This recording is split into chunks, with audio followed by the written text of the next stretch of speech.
In this video, we're going to be looking at all the bevel issues in Blender which can waste a lot of your time if you don't know how to resolve them. Starting with non-uniform bevels. So when we apply a bevel modifier, we can see some edges have more bevel than others. This usually happens due to scale values on the object, because we scale the object in the object mode instead of the edit mode. We can fix it by resetting the scale by either going in the object menu, apply and then selecting the scale, or by pressing the hotkey Ctrl+A and then selecting Scale.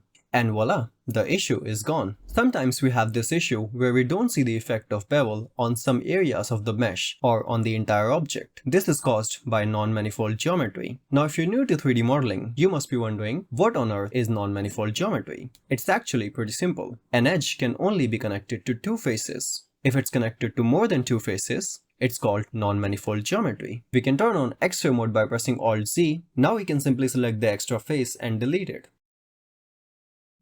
But wait, many times it's not even visible where we have that geometry, like in this example. What can we do now? Well, Blender has a really cool option for this. If you go in the Select menu, select by trait, and select non-manifold, it will select all the non-manifold geometry for us. But it seems like a normal edge. Actually, it's not. If we deselect it and click on it, here is our culprit.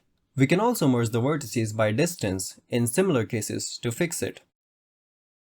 Then we have this issue that we often come across, where the bevel works, but we can't increase the amount of it. It just gets stuck at a point. This happens when we have edges too close to each other. If you look here, we have two edge loops, and when we apply bevel, it stops when the edges collide with each other, because it has no more space to go further. Of course, we can turn off clamp overlap and increase the amount of bevel freely, but it will result in overlapping geometry, so it's better to keep it on. And if you want to increase the bevel, try moving the edges, or get rid of any extra edge loop so there is more space for bevel. Booleans can be great for quickly creating complex hard surface objects, but it often creates issues when using the bevel modifier, like this. It can easily be fixed by slightly moving or adjusting the Boolean geometry. Also make sure you have some space between edges so there is room for bevel. The last issue we have when using the bevel modifier is this weird shading issue. So how do we fix it? We can simply go to the shading tab and turn on harden normals. Hit the subscribe button for more such videos and I'll see you in the next one.